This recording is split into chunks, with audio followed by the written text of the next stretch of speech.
Welcome to Grung TV, the entertainment hub for news, views, reviews, and gossip. Don't forget to like, share, and subscribe, and turn on your notification bell. Welcome back to Grung TV. Detectives attached to the SH00TOUT police say they are now in search of 2 suspects in connection with the shooting death of a man and the shooting and wounding of 3 others at Kid Lane, Kingston 13 last week. The deceased has been identified as 22-year-old Anthony Smith, otherwise called Little Man, a construction worker also of Kid Lane in Kingston. Reports from the Hunts Bay police are that about 10:35 a.m., Smith and 3 other men were carrying out construction work on a building when they were ambushed by armed men who opened fire, hitting them. The gunmen escaped in the area while the police were summoned. Upon arrival, all 4 men were discovered suffering from gunshot wounds. They were taken to hospital where Smith was pronounced dead and the other 3 victims treated and admitted. The investigators say they are now in search of 2 men in connection with the shooting incident.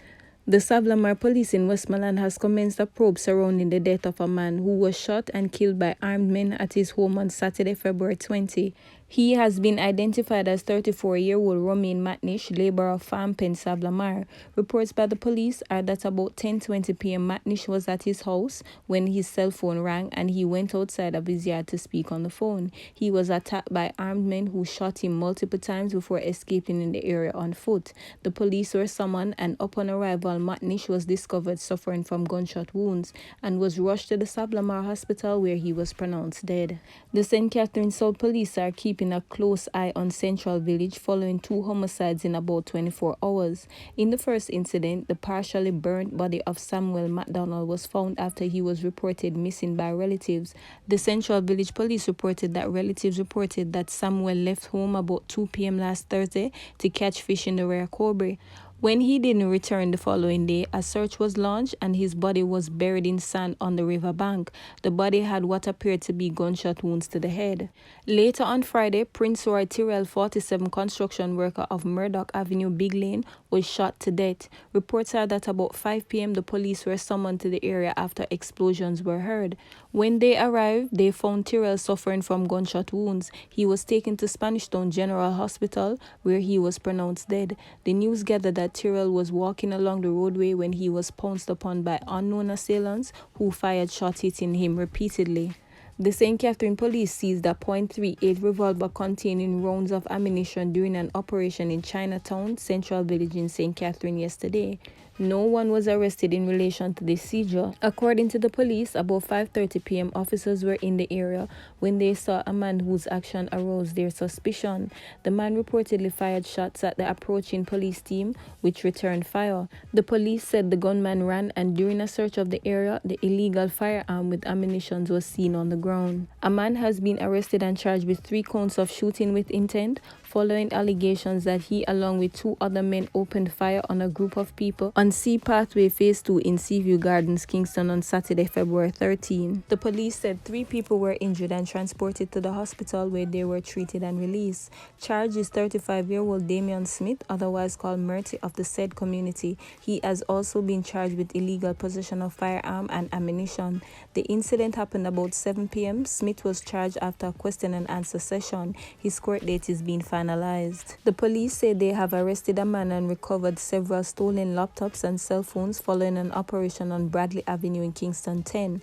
According to the police, about 8 a.m. last Thursday, a team of officers carried out a targeted operation during which the stolen items were seized. The police said the accused man who was at the premises were charged after 2 MacBook Pros were identified by 2 complainants whose homes were broken into and their properties stolen. He was not identified. As investigations continue, the police are advising members of the public who had electronic items stolen in the St. Andrew Central area recently to call the Half a Tree police station at 876-926-8185. A man who appeared in the St. Elizabeth Parish Court on a charge of dangerous driving had the charge upgraded to manslaughter on Monday. Bartley Thompson, 67-year-old, was offered bail in the sum of $400,000. He is scheduled to return to court on April 12 as the case file is incomplete. Mr. Thomas is charged in relation to the death of 12-year-old Zachary Powell. According to the police, Mr. Thompson was driving his Nissan Frontier along the E3 road in Braze River on January 2nd when he attempted to overtake a car and hit Zachary, who was riding his bicycle. A man who pleaded guilty to possession of an illegal gun was recently sentenced to 1 month in prison in St. Anne. Jamar Bartley of Hollywood in Steertown, St. Anne had previously been sentenced to 9 months in prison after he pleaded guilty to illegal possession of firearm and ammunition before the St. Anne Parish Court. In passing the sentence, however, the judge took into consideration Bartley had been in custody since July 2020. The police had arrested Bartley during a flare-up in gun violence in Steertown. A Taurus 9mm pistol with a magazine containing 11 rounds of ammunition was handed over to the police after a botched robbery in Lincoln District, Mandeville, Manchester, yesterday. Police said that about 9:15 p.m., a man was in his yard when a man armed with a firearm approached and robbed him of cash amounting to $100,000. However, a licensed firearm holder in the vicinity intervened and reportedly shot the robber, who ran, leaving the illegal weapon behind. The complainant was unhurt. The police were alerted and the illegal firearm and ammunition handed over to them.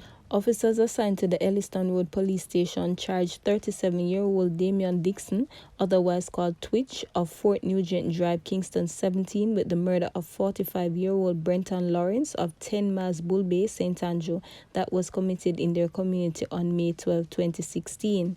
Reports are that about 9:30 p.m., Lawrence and a woman had a dispute when Dixon intervened and used a stick to stab Lawrence in the chest. He was taken to hospital where he was pronounced dead. Dixon was charged on Monday, February 22nd. His court date is being finalized. Detectives attached to the Westmoreland Police Department are probing the circumstances surrounding the death of a man whose body was fished from the Cabarita River in Frome, Westmoreland on the weekend. Reports by the Frome police are that about 4:30 p.m., residents stumbled upon the body floating in the river and summoned the police. The police drove to the scene, and upon arrival, the victim, who was clad in a green long-sleeve shirt, a jeans pants, was later fished from the water. The police in Hanover has launched a probe into the shooting death of 17-year-old student and the injuring of his older brother at their home in Lucy on Tuesday morning. Reports are that the teen and his brother were at their home in the Lance Bay area when a group of armed men kicked open the door and opened gunfire, hitting them both. The police were summoned, and upon arrival, the siblings were rushed to the Noel Holmes Hospital, where the teen was pronounced dead. His brother was treated and admitted in serious condition. An expecting mother who was supposed to deliver her baby at 37 weeks via C-section at the Victoria Jubilee Hospital is worried that she and her baby may die. The woman, now at 39 weeks, claimed that she had not been able to deliver due to a backlog in C-sections at the institution. She said that several other women are scheduled to undergo surgery and hers is a high-risk pregnancy. I am scared because at any time I can be at home and start to see blood, and by the time I reach hospital, I'm dead, she said. I'm at home sick and I can hardly walk because my baby is so low, and these things doesn't make any sense to me, and from my understanding, a long time these things happen. They sent me out because other persons there are due way before me, and the whole COVID thing and space is an issue too, but it is not safe because I am feeling a lot of pain, she said. My due date is the 5th of March, but because I'm high-risk pregnancy, they cannot allow me to go into labor. It has a chance of killing me, therefore they have to take me at 37 weeks, and I'm way past that right now. Meanwhile, Dr. Garth McDonald, senior medical officer at the Victoria Jubilee, told our news source that he is not aware of the claims being made about the hospital, but said he is willing to investigate and correct any issue that there may be.